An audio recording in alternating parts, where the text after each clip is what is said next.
Jokowi itu antek Cina katanya. Sudah diresmikan ya, tahun depan PPN naik 12%. Kalau mau naik jadi 8 atau 9%, Indonesia perlu investasi dalam jumlah besar. Oke, halo Pak Edi. Halo Triadi, apa kabar? Baik Pak Edi. Gimana kabar Pak Edi? Harus tetap bahagia walaupun Porto merah merona. Ya, gimana ya? Kan kalau marketnya yang merah, terus Porto kita merah, itu sih biasa-biasa aja. Kalau misalnya marketnya hijau, Porto kita merah, nah itu baru salah. Iya, kalau dibilang marketnya merah, Porto kita hijau, itu jarang juga. Kecuali punyanya di bawah. Ya. Oke, sesuai janji kita minggu lalu nih, kita mau ngobrolin soal Bapak Presiden Prabowo yang kemarin kita skip, kita langsung lompat ngomongin negeri nun jauh di sana. Ya. Tapi saya mau mulai ngomongin dari yang ini dulu deh, warisan terakhir dari Bapak Joko Widodo ya, yang sempat mengatakan sudah diresmikan ya, tahun depan PPN naik 12%. Nah itu dampaknya gimana sih menurut Pak Edi ke market kita? Sebenarnya PPN 10%, 11%, 12% itu tergantung daya beli. Kalau nggak ada daya belinya, mau dikasih PPN-nya turun jadi 5% juga percuma juga. Mau dinaikin jadi 12% kalau daya belinya ada, ya nggak apa-apa. Sekarang masalahnya adalah ketika Anda mau menaikkan PPN jadi 12%, apakah ada program-program lain yang membantu meringankan beban masyarakat? Karena kalau PPN naik ya pasti seluruh barang dan jasa pasti naik. Pasti naik itu. Nah sekarang apa yang akan dilakukan pemerintah, solusi apa yang akan dilakukan pemerintah untuk mengurangi dampak dari kenaikan PPN? Itu. Jadi kalau dengan, saya tangkap jadinya begini, kalau dengan PPN naik nih, harga barang dan jasa semua naik, inflasi naik dong.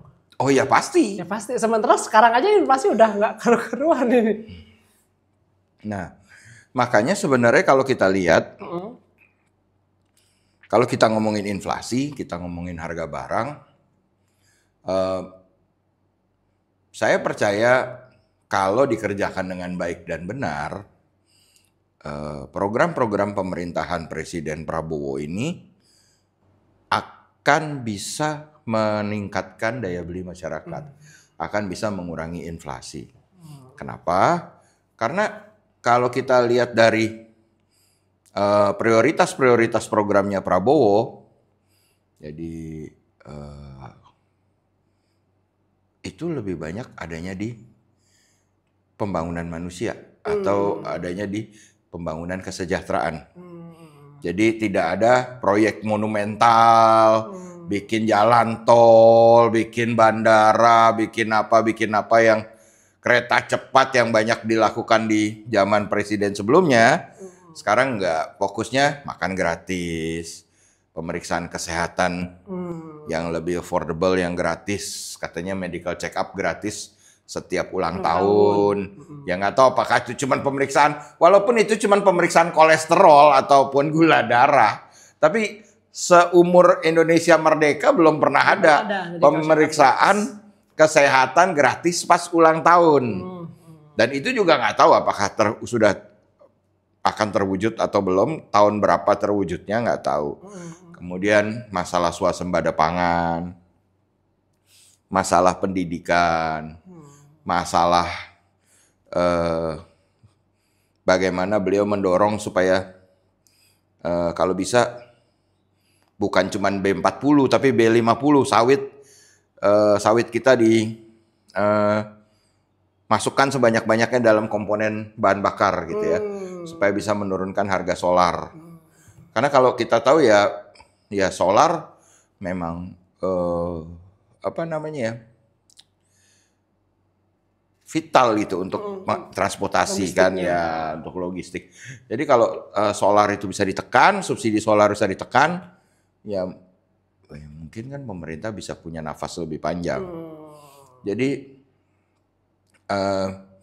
saya sih sebenarnya karena kita udah kadung ngomongin Presiden Prabowo, saya jauh lebih optimis di bawah pemerintahan Presiden Prabowo ini asal memang berjalan dengan baik dan benar.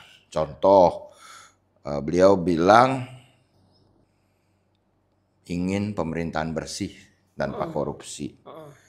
Saya bilang nggak usah lah tanpa korupsi. Bisa ngurangi separuh aja udah bagus. Iya kan, bisa ngurangi separuh aja udah bagus. Gimana caranya? Ya ekosistemnya harus dibuat. Bagaimana bisa Pak Prabowo ini kan sistemnya kan satu musuh terlalu banyak, 1000 kawan terlalu sedikit. Dia merangkul semua kan. Artinya semua partai-partai itu masuk ke dalam. Nah, bisakah dia tegas terhadap kalau ada orang partai pendukungnya yang dalam tanda kutip bermain? Tuh. Contoh yang sekarang sangat ditunggu adalah kasus judi online. Ya, di mana kasus judi online ini sudah ada bersih-bersih di Kementerian Komdigi, dulu Kominfo namanya. Nah, tapi sampai sekarang kan mantan Menteri Kominfo-nya nggak berani untuk diperiksa. Ya, masih bebas berkeliaran. Ya, jadi ya kita tunggu kalau memang tidak ada pemeriksaan terhadap menteri sebelumnya, itu kan seperti cuma lip service saja gitu loh, berantas korupsi tapi meriksa yang diindikasinya. Itu contoh pemberantasan korupsi. Kemudian yang tadi pemeriksaan kesehatan gratis itu udah oke banget. Kemudian makan bergizi gratis. Makan bergizi gratis ini kan pasti vendornya kan semuanya dari Indonesia nih. Nggak mungkin kita pesen nasi pecel dari Tiongkok. Nggak ada gitu loh. Ya, yang namanya makan bergizi gratis ini pasti semuanya vendornya dari Indonesia nih. Ya, saya nggak tahu masalah susu yang terjadi keributan karena ada susu import. Tapi saya rasa yang lain-lainnya gitu ya, maksudnya nasinya, apanya itu nggak mungkin. Kemudian swasembada pangan, ini penting. Ketahanan pangan yang beliau pikirkan supaya seperti kembali ke zaman Pak Harto. Waktu itu Presiden Soeharto, Indonesia swasembada beras. Dan ini akan dikopi ulang. Jadi mungkin buat penonton yang nggak tahu, zaman dulu Pak Harto punya program namanya lahan gambut 1 juta hektar di Kalimantan. Bikin sawah 1 juta hektar di Kalimantan. Dan itu sedang dikopi sama Prabowo dengan lahan pangan di Merauke di Papua. Ya. Walaupun penuh dengan polemik ya. Ada yang bilang begini, begitu, nggak hidup beras, nggak hidup padinya, diganti jagung begini, begitu. Ya, semua program bisa gagal, tapi jauh lebih bagus mengedepankan bikin sawah daripada bikin infrastruktur yang nggak jelas, kemudian pakai utang, terus vendor-vendor nggak dibayar, itu lebih ngeri lagi. Iya. Sekarang kalau makan bergizi gratis, masa tukang pecel mau nggak dibayar kan gitu ya? Kan susah juga. Nah, jadi saya pikir kalau kita ngomongin Presiden Prabowo, ini ngomongin bagus-bagusnya dulu ya. Ya. Supaya kan kata orang bagusnya dulu, jeleknya belakangan. Ya, itu tadi program-program yang bagus. Terus kemudian kita lihat sekarang beliau terbang ke China, terbang ke Amerika, kemudian sekarang ikut KTT APEC di Peru. Em, kita nggak bilang presiden yang dulu bagaimana atau apa. Presiden yang dulu jelas diplomasinya miringnya sama China. Nggak pernah dia ke PBB, ke APEC, ke Amerika, itu kayaknya nggak. Presiden yang sekarang, dia benar-benar, kalau orang bilang bebas aktif, saya bilang nggak bebas aktif. Saya bilang dia mau berteman sama semua. Jadi ibaratnya saya dagang sama Triadi, boleh. Saya dagang sama yang lain, boleh juga dong. Jadi bisa ngadu harga, ngadu fasilitas, ngadu kompetitif. Kalau kemarin dulu kan kita kayaknya China sentris. Sampai banyak pembenci Presiden Jokowi bilang Jokowi itu antek Cina katanya. Karena memang diplomasinya satu arah ke Cina gitu. Memang kalau kita lihat dalam tanda kutip ya, China itu lebih ramah ke negara-negara yang mau minta modal, minta utang atau apa daripada negara barat. Kenapa? Ya jelas. China kan baru. Kalau dia mau apa sombong, mau mau keras-kerasan, siapa yang mau sama dia? Dia kan pasti akan memberikan kemudahan yang lebih banyak daripada negara barat. Jadi jangan bilang, wah kita mah sama Cina aja, Amerika sombong. Nah, kesannya kan dulu seperti itu. Kita mau sama Cina karena barat sombong. Padahal nggak bisa seperti itu. Padahal kita tahu Presiden SBY itu golden boy-nya Amerika loh. Jadi Indonesia ini dari yang sangat Amerika berbalik ke sangat Cina. Nah sekarang ini diplomasi luar negerinya lebih berimbang. Ya lebih berimbang dan ya Pak Prabowo ini ya Inggrisnya bagus ya. Jadi dia berani juga pidato, berbicara di forum internasional dia berani. Jadi secara domestik program-programnya menurut saya manusiawi, meskipun targetnya ngeri. Misalnya targetnya tinggi sekali. Maksudnya kalau kita telaah yang tadi target seperti tahun 98 swasembada pangan itu kan bukan apa ya PR yang mudah gitu loh kan. Pertumbuhan ekonomi 8% seperti itu kan. Jadi targetnya memang luar biasa gitu. Bahkan dia mencanangkan kalau bisa bukan cuma 8-9% katanya. Ya saya bilang sih itu masuk akal asal memang kalau selama ini kan GDP Indonesia beratnya itu ada di konsumsi.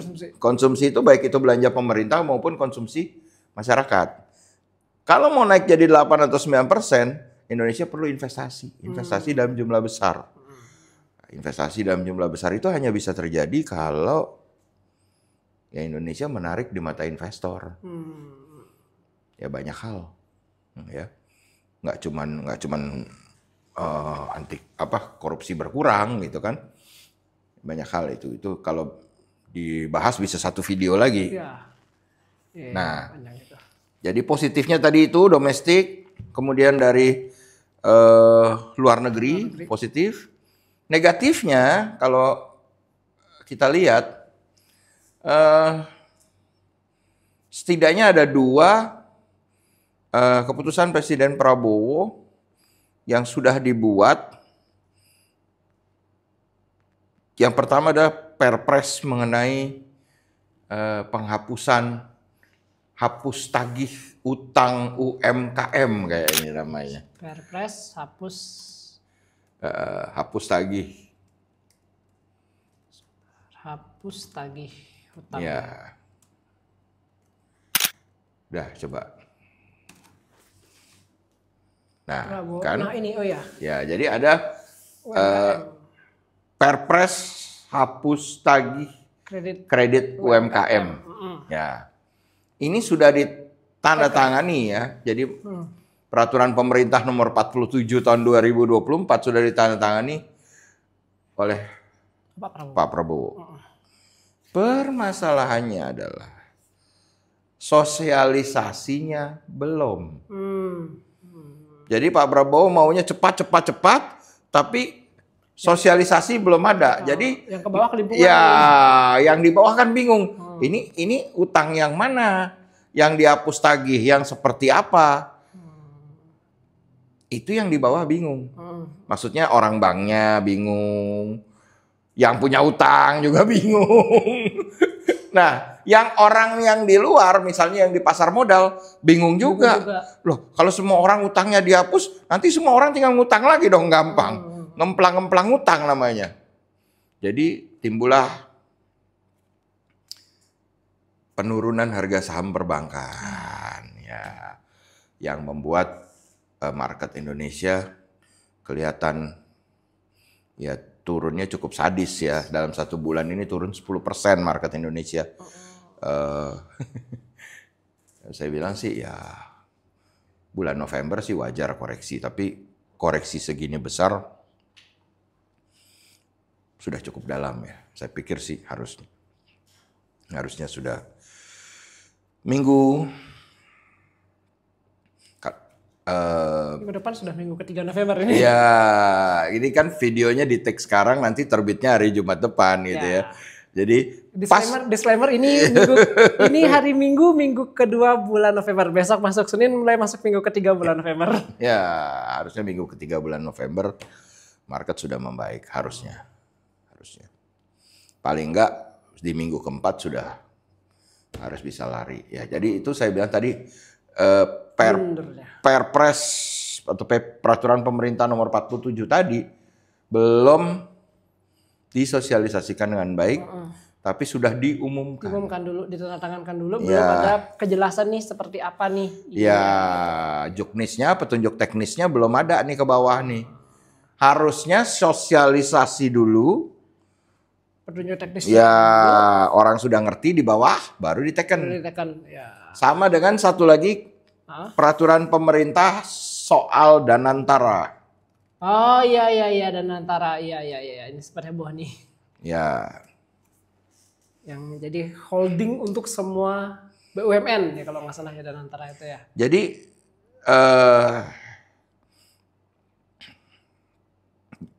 Danantara itu singkatan dari Daya Anagata Nusantara yang konon akan menjadi super holding macam seperti Temasek atau Kasanah di Malaysia. Temasek di Singapura, Kasanah di Malaysia ya. Jadi sama juga ini super holding BUMN ini ditandatangan, diresmikan. Juknisnya belum ada. Ya, tapi semua orang itu masih nggak ngerti ngapain ada Kementerian BUMN, ada lagi Danantara.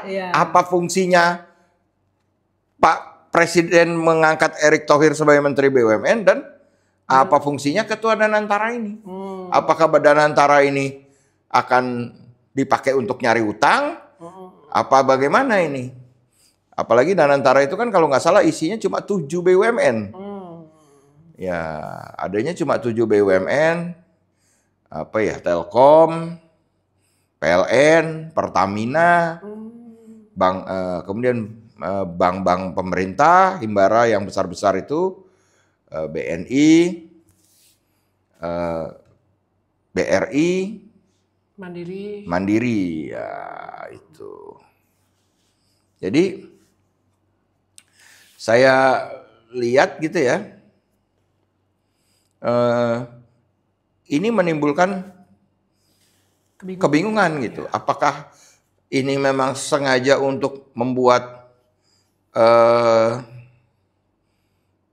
BUMN ini menjadi lincah bergerak di bawah satu kendali holding, atau memang nanti ini akan menjadi hanya sebuah portofolio komersial gitu, hanya sebuah sarana untuk mencari utang. Nah, ini kan masih jadi kebingungan lagi. Nah, makanya menurut saya ke depannya harusnya kalau mau bikin kebijakan apapun harusnya sosialisasi dulu ke bawah, baru ngomong supaya nggak kebingungan. Udah ditekan, yang di bawah masih belum ngerti. Iya. Jadi, Jadi ketika katakanlah kita orang pasar modal bertanya sama Danantara atau bertanya sama bank, bertanya sama orang bawahnya juga masih bingung. begini belanga-belongo gitu kan. Apa ya, gimana ya? Karena petunjuk teknisnya belum sama kayak soal tadi yang hapus tagih itu. Karena kebetulan anggota komunitas kami ada yang juga bagian kredit dari Bank Rakyat Indonesia atau BRI, kita tanya ke beliau, beliau juga bilang masih membingungkan itu. Iya, karena juknisnya, petunjuk teknisnya belum keluar. Gitu. Jadi apakah itu ya penyebabnya, meskipun tadi Pak Edi bilang di awal, kalau kita lihat program kerjanya, manuvernya Bapak Prabowo itu sebenarnya positif sekali, tapi kok seolah-olah, terlepas dari ini bulan November ya, tapi kok seolah-olah pasar modal itu menanggapi kenaikan Pak Prabowo seolah-olah ya gitu, kenaikan Pak Prabowo ini secara negatif dengan ya ambles, nggak karu-karuan begini nih pasar modalnya. Kalau menurut saya bulan November kan biasa bulan take profit ya, jadi orang ya biasa take profit, dan yang jatuh bukan saham bank aja, saham-saham seperti Pani, Brand yang sudah, saya nggak ngomong digoreng ya, saya ngomong naik terlalu banyak ya akhirnya turun juga kan. Jadi semua memang sedang turun. Walaupun terlepas ada asing keluar, terlepas dari ada bulan November, wajar lah kalau mereka memang yang tadinya sudah profit banyak, mereka taking profit dulu. Gitu. Ya saya pikir itu aja ya. Jadi yang positif maupun yang negatif dari pemerintahan Bapak Presiden Prabowo yang terlihat dalam ya pembukaan sampai sekarang. Gitu. Nanti ya kita akan review lagi ya beberapa bulan ke depan ketika pemerintahannya sudah berjalan. Termasuk keyakinan saya pasti akan ada reshuffle kabinet. Ya, tapi sekarang kan belum ya. Kita akan review mungkin setelah 100 hari pemerintahan Prabowo. Ya, di mana orang sering bilang 100 hari adalah benchmarking ya, atau apa saja yang sudah dibuat selama 100 hari. Apakah karena itu juga nggak sih? Ada kaitannya nggak karena melihat 100 hari ini jadi kesannya seperti Bapak Prabowo ini agak tergesa-gesa nih ngambil keputusan ini itu? Tergesa-gesa sih enggak, cuman belum ngejelasin aja. Artinya Danantara ini kan proyek udah lama sebenarnya, dari zaman Pak Harto. Tanri Abeng dulu waktu jadi Menteri BUMN sudah ada gitu membicarakan harus ada super holding menandingi Temasek Singapura ketika itu. Positioningnya sekarang yang masih membingungkan ya antara Danantara dan Menteri BUMN kan. Ya belum ada orang yang bisa ngomong di publik. Ini loh begini, ini loh begini. Strukturalnya gitu. seperti ini gitu belum ada ya. Okay. Apa yang mau dicari dari Danantara ini apa gitu misalnya. Terakhir deh Pak Edi. Dari yang saya tangkap tadi Pak Edi masih ada optimisme gitu untuk di pasar modal lah kita sebagai pelaku pasar di masa kepemimpinan Bapak Prabowo ini, kedepannya masih optimis bahwa pasar modal akan membaik gitu ya. Oh, optimis sekali. Kenapa optimis sekali? Karena kita tahu ya pasar modal Indonesia nggak bisa lepas dari asing. Nah, Presiden Prabowo ini membalikkan keadaan dengan kembali mendekat ke Amerika. Ya, jadi kita tahu sumber uang itu adanya di Amerika. Investment banking yang besar itu adanya di Amerika. Kita tahu zaman Presiden Jokowi banyak investment banking besar lari dari Indonesia. Entah itu Nomura, entah itu Deutsche Bank, entah itu Credit Suisse, Merrill Lynch, Morgan Stanley. Mereka keluar semua dari Indonesia. Apapun itu alasannya, kita nggak tahu. Nah, kalau mereka bisa kembali, ya dari sekian yang keluar kembali 70-80% aja, pasar modal Indonesia kan ramai kembali. Turnover-nya akan naik lagi ya. Ya. Positivity-nya di situ. Iya. Pastilah ada. Karena Indonesia itu negara yang seksi kok. Dengan jumlah penduduk yang sangat banyak, dengan sifat orangnya yang sangat konsumerisme. Jadi sebenarnya Indonesia ini pasar yang bagus gitu. Siapa sih yang nggak mau? Nggak mau, pasti mau masuk. Gitu. Ya kita lihat saja dulu gimana ke depannya Pak Edi ya. Nanti mungkin kita review lagi deh setelah 100 hari ya. Ya, sekarang tinggal tergantung bagaimana Pak Prabowo bisa tegas terhadap yang saya bilang tadi. Dia mau merangkul semua, oke. Tapi kalau yang dirangkul nggak benar, harus tegas. Ya, di situ kita lihat. Ya. Oke, saya rasa sih itu aja dulu Pak Edi ya. Nanti kita ngobrol-ngobrol lagi. Oke, sip. Thank Terima you. kasih Pak Edi. Bye-bye.